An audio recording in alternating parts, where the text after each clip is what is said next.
Sometimes life appears to move in fragments. Events scattered, people colliding, circumstances rising and falling with no pattern we can trace. And yet every now and then there comes a subtle moment, a pause in which something inside us whispers that none of it is random, that behind the shifting surface of things there is a rhythm, quiet, precise, almost mathematical in its beauty. It does not shout its presence.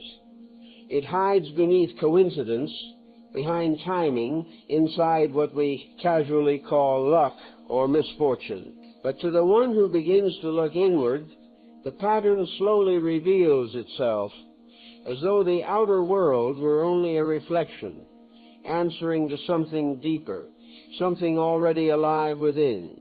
And so we begin, not with what is seen, but with the law that shapes the scene. There is a quiet law that governs all worlds, though few pause long enough to feel its rhythm.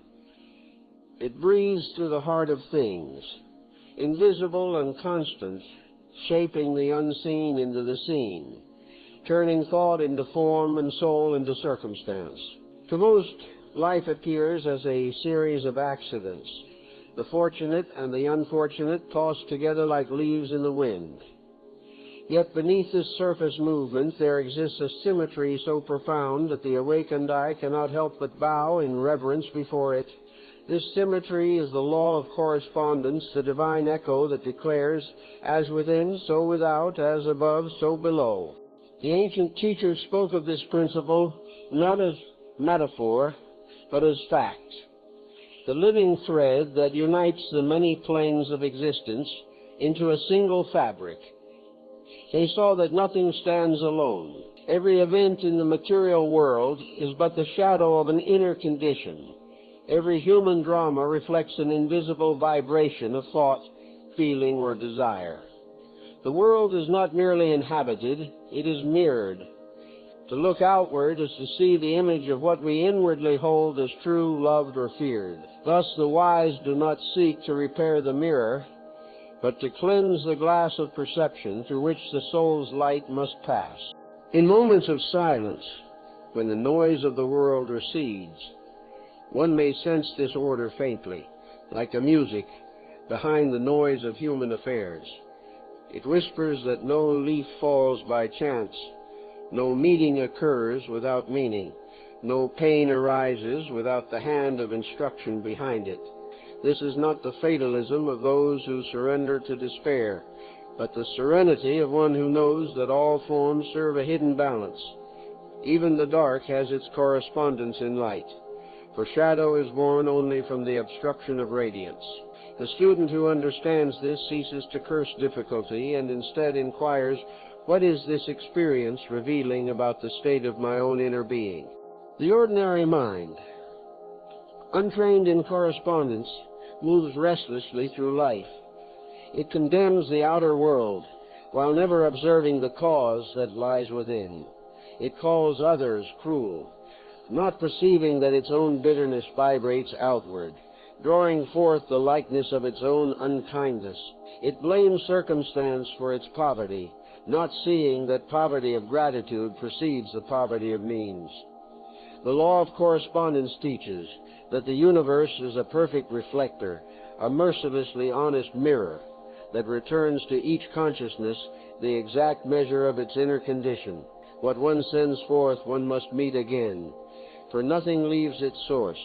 It only circles and returns, carrying the signature of its birth. To live unaware this law is to live in contradiction, forever attempting to mend the outer world without tending to the seedbed of causes within the heart. But to awaken to it is to reclaim one's creative power. The outer life ceases to appear random, patterns begin to reveal themselves, repetitions that once seemed cruel now speak with the clarity of instruction. The wise see their environment not as prison, but as parchment upon which their own invisible qualities are written in visible ink. Through this recognition, humility dawns for who can blame another when the world reflects oneself? In this humility, there is liberation, for when we see that every discord without corresponds to some dissonance within, we gain the key to harmony. We need not alter others. We need only bring order to the chaos in our own thoughts, peace to our own emotions, and purity to our own motives. The outer world, being obedient to the inner, will then rearrange itself accordingly. The universe cannot resist the tone of one who has become inwardly attuned. The river of life flows toward such a being naturally, as streams find their way to the calmness of the sea.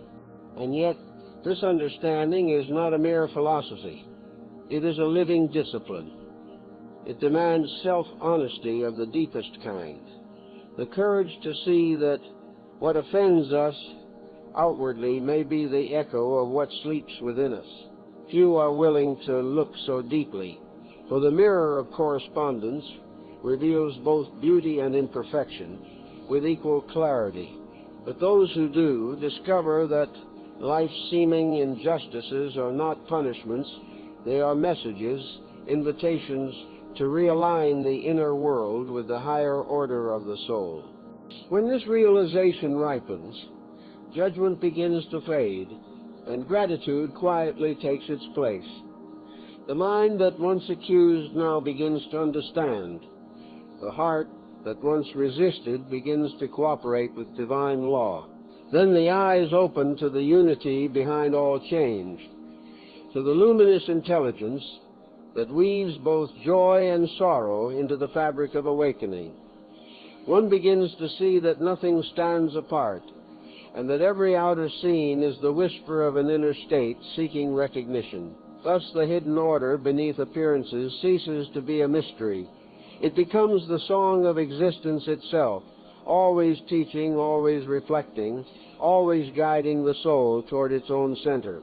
From this recognition, the path of self-mastery begins, for he who knows that the world mirrors his inner being becomes responsible for his thoughts as a gardener for his seeds.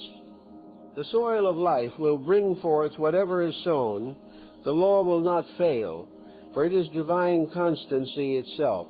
And as the gardener learns to plant with awareness, so does the soul learn to live with intention, shaping its world from the silence of understanding rather than the noise of reaction. Thus, the great work begins, the slow remembrance that all worlds, inner and outer, are but reflections of one another in the eternal mirror of spirit. The human soul, though infinite in its depth, moves through the world as through a hall of mirrors. Every encounter, every joy, every irritation, and every sorrow is a reflection thrown upon the screen of experience, a living echo of something long dwelling in the invisible chambers of one's own being. The outer world is not a stranger to us. It is our interpreter, speaking back to us in the language of form what our thoughts and feelings have silently declared. The ignorant see only events. The awakened perceive correspondence. They realize that what life shows them is never random, but always an image of what they have already consented to within themselves. To understand this is to begin the work of sacred self-observation, not the cold analysis of the intellect, but the warm, patient gaze of one who loves truth more than comfort. For the outer life reveals what the inner life conceals, and it does so with perfect accuracy. If one lives in perpetual conflict with others, it is because some discord within has not yet been harmonized. If the world appears unfriendly, perhaps the heart has withheld its tenderness. The mirror of the soul does not lie. It is incapable of distortion except where the viewer refuses to see. What we call injustice may be nothing but the just return of what we have sent forth in blindness. Imagine for a moment standing before a mirror and blaming the reflection for one's expression. To frown and then demand that the image smile back would be folly. Yet this is what humankind does daily in its dealings with life. It curses the roots of its own mood. It condemns the image of its own vibration. But when the truth is known, that life can only return what consciousness projects, then the wise cease to fight with appearances and turn instead toward the source. They learn to govern their inner climate, to tend to the invisible atmosphere of thought and emotion from which all outward weather is born. Every thought is a seed. Every feeling is a fragrance that moves outward, attracting to itself the forms and circumstances that resonate with its nature. The universe is not deaf to the subtle harmonies of the heart. It responds faithfully to each tone, whether sweet or discordant. If bitterness is cherished, the world will taste bitter.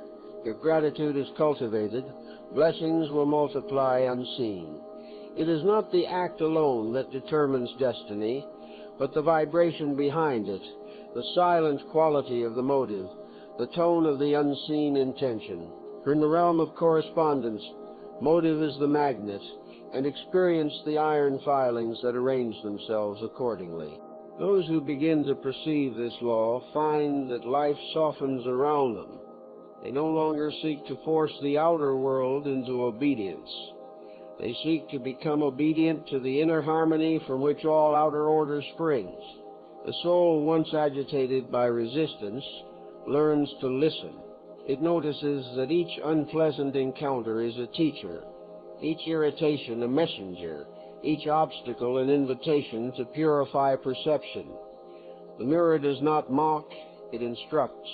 It shows without judgment what is yet unhealed, calling the soul back to its original clarity.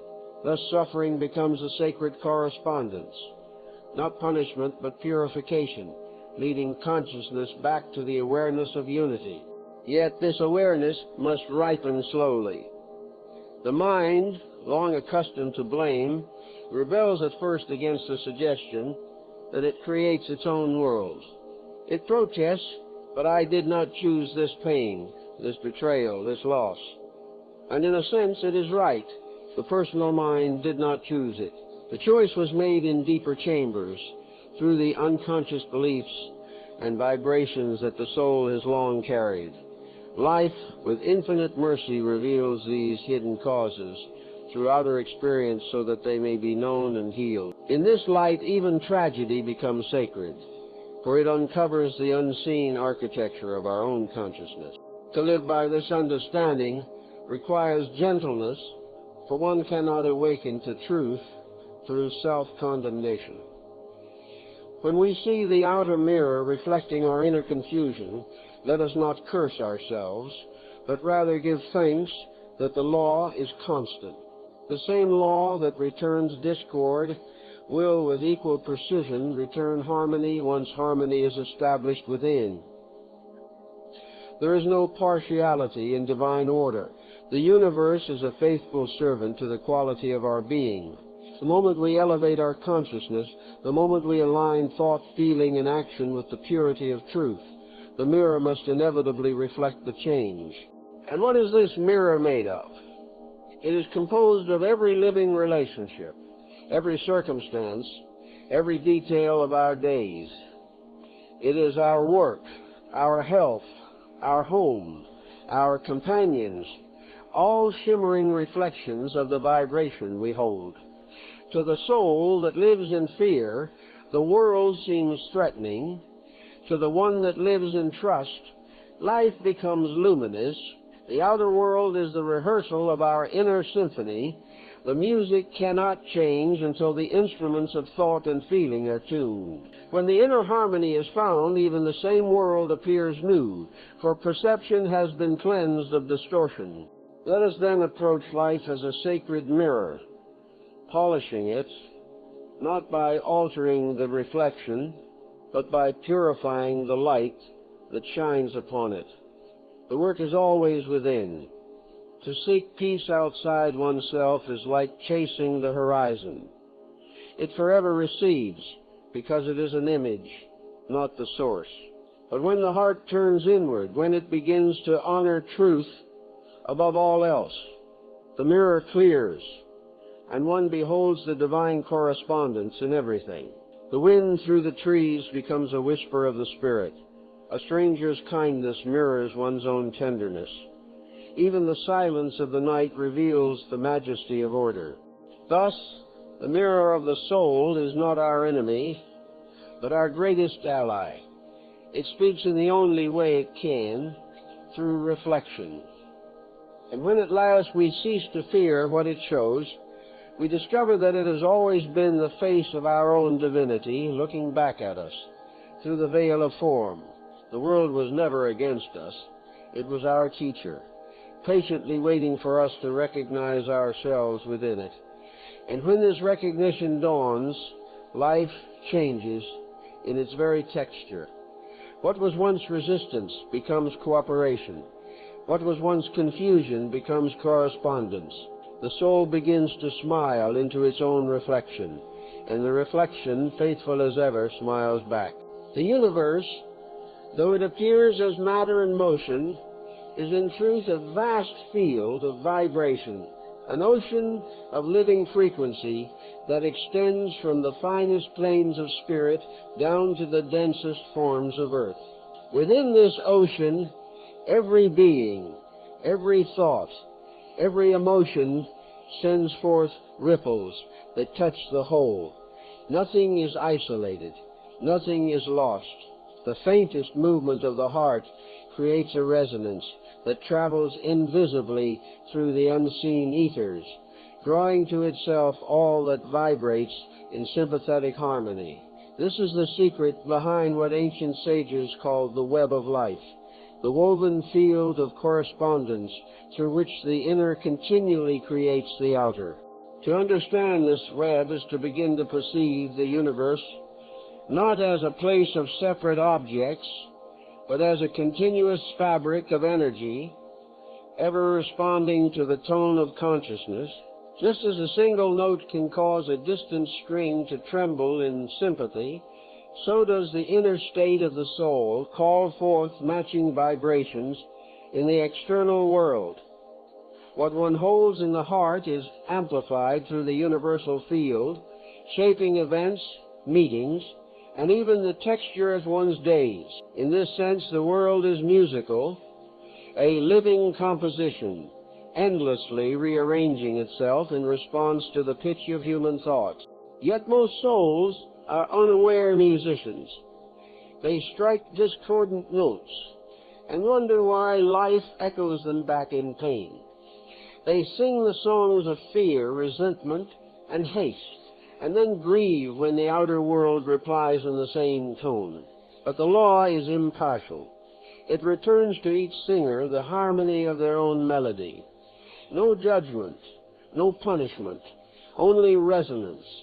When one vibrates in anger, one attracts the echoes of anger. When one vibrates in love, life itself becomes a chorus of gentleness. This is why the saints and sages, though poor in the eyes of the world, walked surrounded by peace. Their vibration was clear, unwavering, attuned to the higher octave of divine harmony, and the world could only respond accordingly.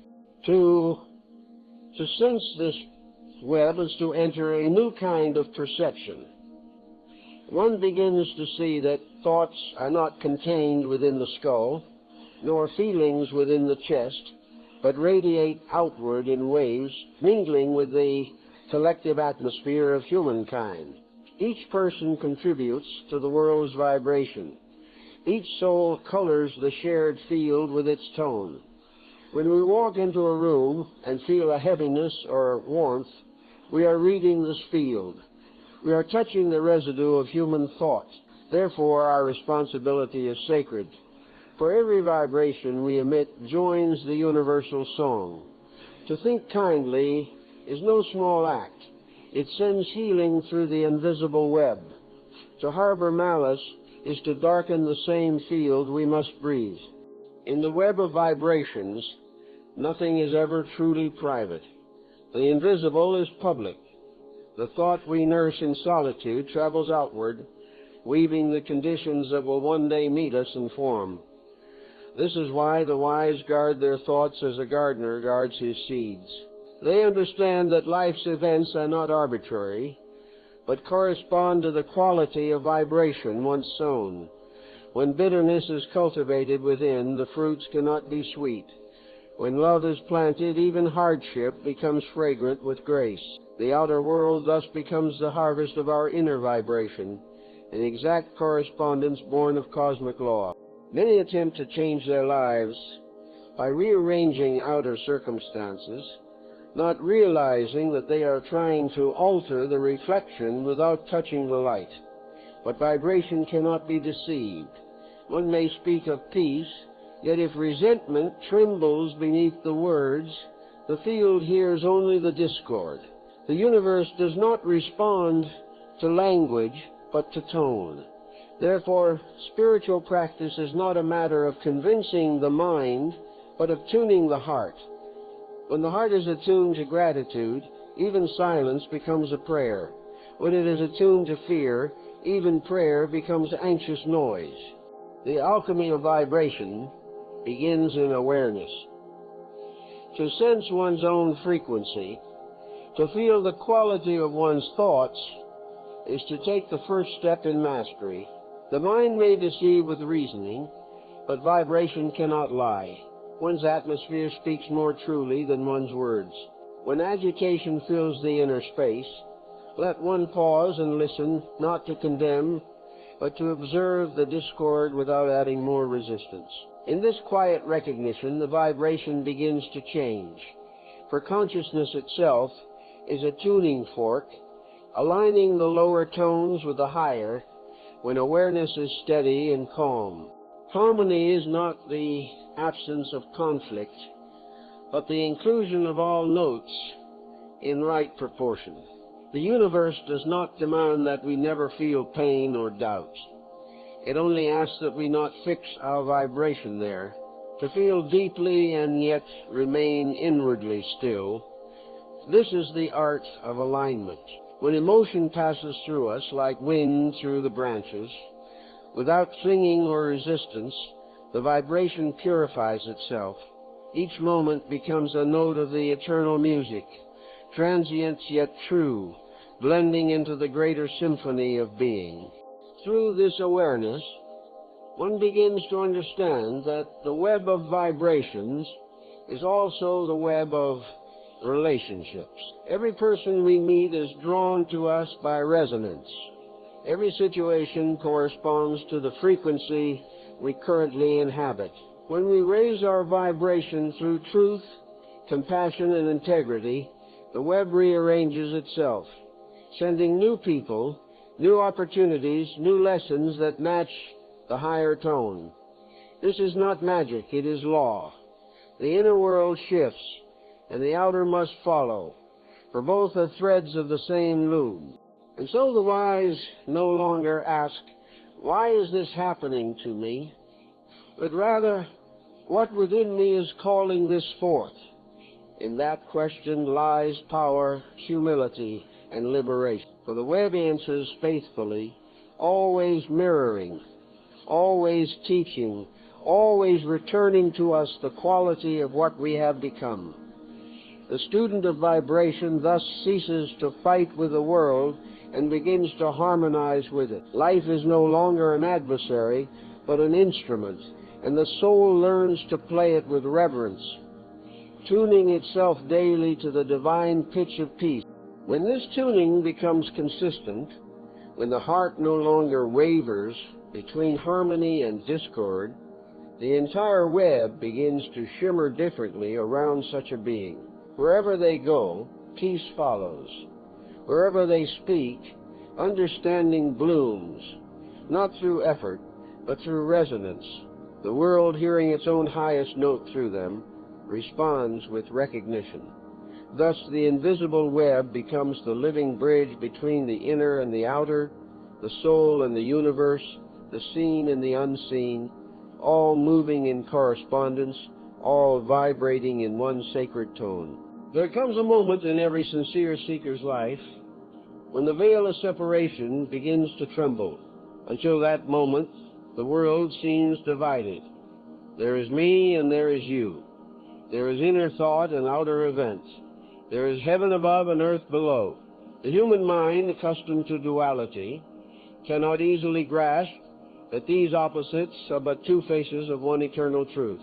It believes that what happens within is private and what occurs without is public, that feelings are invisible and circumstances visible. Yet this is a misperception born of limitation. The law of correspondence gently tears at this veil, revealing that what we call inner and outer are not two realms, but one continuous field seen from different vantage points. It is as though consciousness were a circle, and we, standing upon its circumference, imagine distance between its points. Yet at the center there is no division, only unity. The same intelligence that breathes through the lungs moves through the wind. The same current that animates thought dances in the rhythm of the sea. We are not visitors in creation, but participants in its heartbeat. To know this not as theory, but as direct experience, is to awaken from the dream of isolation. When one sees the unity behind all forms, love ceases to be a sentiment. It becomes the natural recognition of oneness. This illusion of separation is the root of suffering.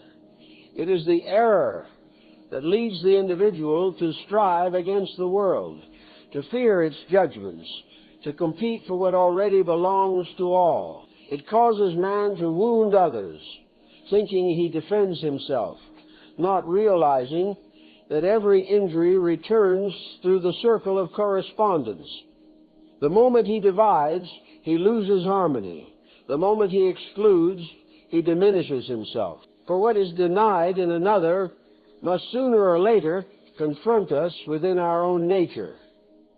Thus, life's apparent conflicts are but reflections of our refusal to see the one life flowing through all. To break this illusion, one must begin not by destroying the outer forms, but by softening the inner stance of separation. Observe how the mind divides everything into mine and yours, good and bad, success and failure. These are convenient distinctions for daily living, yet they obscure the deeper truth that each opposite is born of the same whole. The night is the womb of the day. The failure is the seed of understanding. To reject either is to reject half of reality and thereby remain blind to its unity. The wise, therefore, look upon all experiences, pleasant or painful, as expressions of the same divine motion seeking equilibrium. When resistance is dropped, correspondence reveals its beauty. One begins to see that the people who challenge us most are mirrors reflecting the parts of ourselves still unhealed. The circumstances we dread most often point to the fears we have not yet faced. In this way, the outer world becomes a compassionate teacher, bringing into visibility the invisible knots of separation within. The lesson repeats not to punish, but to unify, to draw us back to the understanding that there is no outside at all, only the self meeting itself through infinite disguises. This realization does not come through argument, but through stillness. In moments of silence, when the restless mind pauses, one may feel a subtle current connecting all things. The breath that enters one's body has passed through countless forms, tree, ocean, sky, bird, carrying within it the memory of the whole. Inhaling becomes communion. Exhaling becomes participation in creation. Even this simple rhythm mirrors the law of correspondence. What we take in becomes what we give forth, and the world returns it in kind. The illusion of separation dissolves when we see that every act, thought, and breath affects the web entire. It is humbling to realize that there is no private good, no isolated evil. Every vibration contributes to the collective harmony or discord. The hatred one indulges in thought darkens not only personal peace, but the atmosphere of humanity. The kindness one offers in silence uplifts more than can be measured. When this truth is grasped, moral responsibility transforms from commandment to natural response. We act kindly not because we should, but because we see that to harm another is to injure the body of which we ourselves are cells. The cosmic law is not enforced by decree, but by nature. Breaking the illusion of separation also frees us from idolatry of form. For once the correspondence between inner and outer is seen, no form is mistaken for its essence. Wealth and poverty, praise and blame, pleasure and pain, all are but reflections shifting upon the surface of a deeper equilibrium. When the mind clings to one or resists the other, it creates waves in its own mirror. But when it rests in understanding, the waves subside and the clear reflection of truth appears. In that calmness, even adversity reveals its hidden harmony. Even loss becomes guidance, even death whispers of continuity. The one who has glimpsed this unity walks differently through the world. They no longer ask life to be fair, for they perceive fairness in every occurrence. They do not seek refuge from the storm, for they see that the storm itself is part of the sky. The distinction between sacred and profane vanishes. Every place becomes a temple, every hour a prayer. In such awareness, humility deepens, for one realizes that to offend any part of creation is to offend the whole. Gratitude arises naturally, not as discipline, but as breath, because one perceives that all is interwoven, that nothing can truly be lost or gained, only transformed. Yet the mind resists this revelation because it threatens its identity. The self that believes itself separate cannot survive the light of unity. It fears dissolution, unaware that what dissolves is not the self, but the illusion of it. The true self, the soul, does not vanish when the illusion breaks. It expands. It becomes the witness in all beings, the quiet joy that smiles through every form. To live in this state is to live in correspondence with reality itself. When the illusion of separation falls, compassion becomes spontaneous, forgiveness effortless, and peace inevitable. For the inner and outer cease to oppose each other. They move as one current flowing through the ocean of being. What happens within harmonizes with what unfolds without. On life, once chaotic, becomes a sacred dialogue between spirit and matter. Thus, the breaking of the illusion is not destruction, but revelation, the unveiling of the eternal unity that has always been. And so, having glimpsed this unity, the soul begins the next phase of its journey, the purification of its inner temple, that it may reflect this truth more perfectly and become a clear vessel through which divine order flows unimpeded. When the soul awakens to the knowledge that the outer world is but a reflection of the inner, a deep sense of responsibility begins to bloom. No longer can one blame circumstance or accuse destiny. No longer can one claim ignorance of the silent forces that shape one's path. The realization dawns that life itself is the mirror of one's own temple, that sacred inner dwelling where thought, emotion, and will continually give birth to form. Yet when one looks within, what is first found is not purity but confusion, the residue of countless unexamined thoughts, the dust of fears long cherished, the smoke of desires unfulfilled. Thus begins the work of purification, not a denial of the human, but a refinement of its raw material into clarity and light. Purification is not repression. It is not the forced stillness of a mind under control, nor the fragile calm of emotion denied.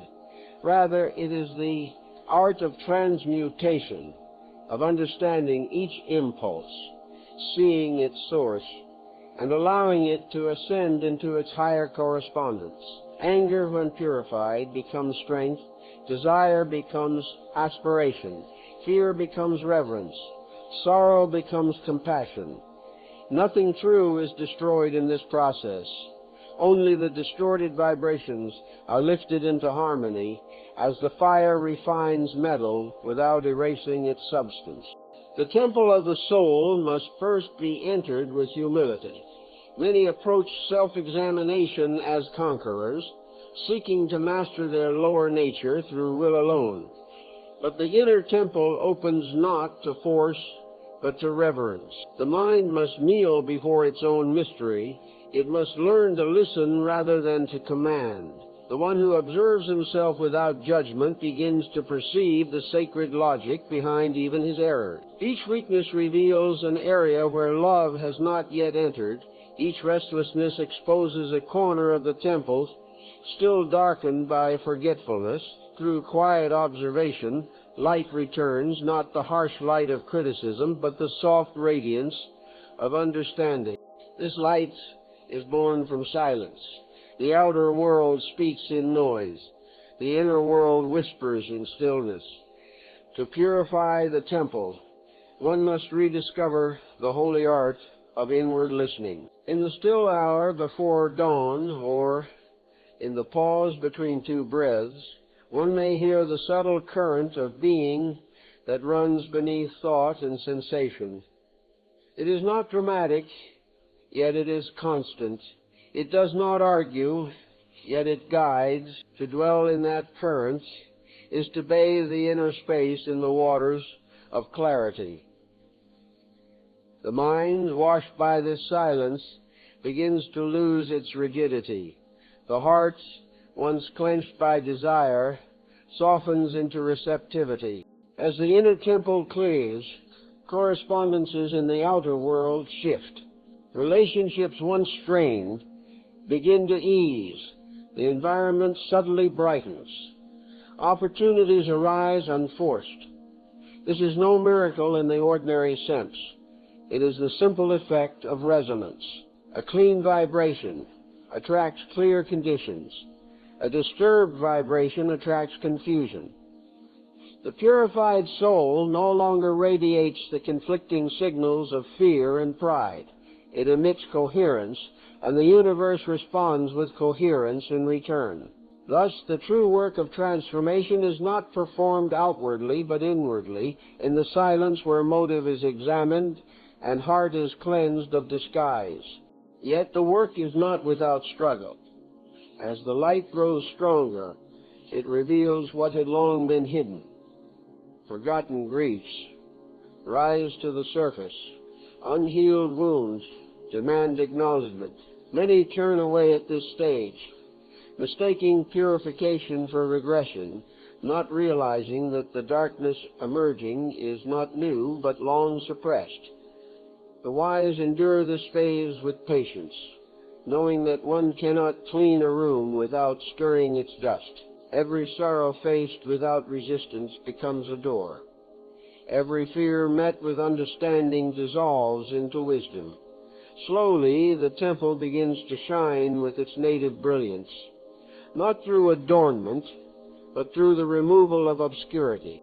True purity is not fragility. It is strength that has become gentle. It is power disciplined by love. When the inner temple is pure, the soul ceases to react impulsively to the movements of the world. It neither exalts in praise nor collapses in blame. It sees events as symbols, people as reflections, and challenges as invitations to deepen awareness. This does not render one cold or detached. On the contrary, it opens the heart to universal sympathy. One feels everything more deeply, but with serenity rather than agitation. Compassion becomes natural because all beings are seen as mirrors. each struggling toward the same purification. The instruments of this work are sincerity and consistency. No ritual, no outer observance can substitute for the daily cleansing of thought and motive. When resentment arises, it must be faced honestly, not excused or projected. When pride whispers, it must be met with humility. When fear trembles, it must be comforted by faith. The temple must be tended continually, for dust returns as quickly as it is removed. Yet with time, the maintenance becomes effortless. The soul learns to keep itself in order through attentiveness alone, as a musician keeps his instrument tuned through daily practice. And what is the reward of this purification?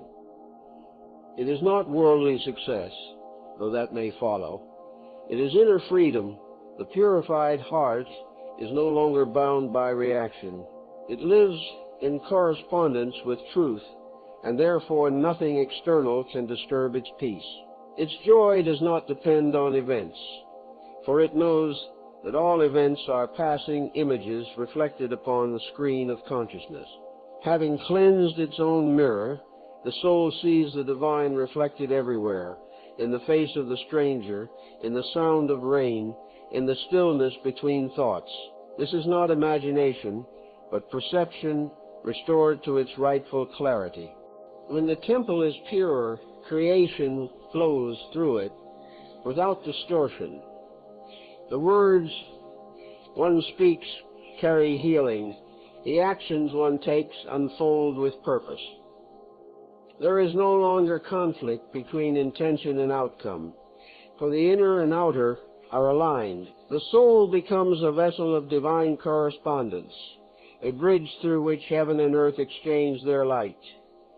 And from this purity arises peace, not as a reward granted from without, but as the natural fragrance of the cleansed heart. Such peace marks the threshold of mastery. The soul, now attuned and clear, begins to live consciously in accordance with the great law it has come to understand, that the inner and outer are one, and that harmony within must create harmony without. It is from this clarity that the next and final stage unfolds, the art of living the law consciously, transforming knowledge into continual correspondence with the divine order. When the inner temple has been purified and the soul begins to perceive the harmony that underlies all movement, a new mode of living unfolds, not as a discipline imposed by will, but as a natural flowering of understanding. The law of correspondence, once an intellectual idea or mystical axiom, becomes the very rhythm of life itself. The seeker ceases to speak about the law and begins to breathe with it. Every thought, every word, every gesture becomes an act of correspondence between the inner and the outer, the invisible and the visible, the spirit and the form. The world no longer appears as an arena to be managed, but as a living reflection of consciousness to be honored. To live the law consciously is to walk through the world as through a sacred mirror.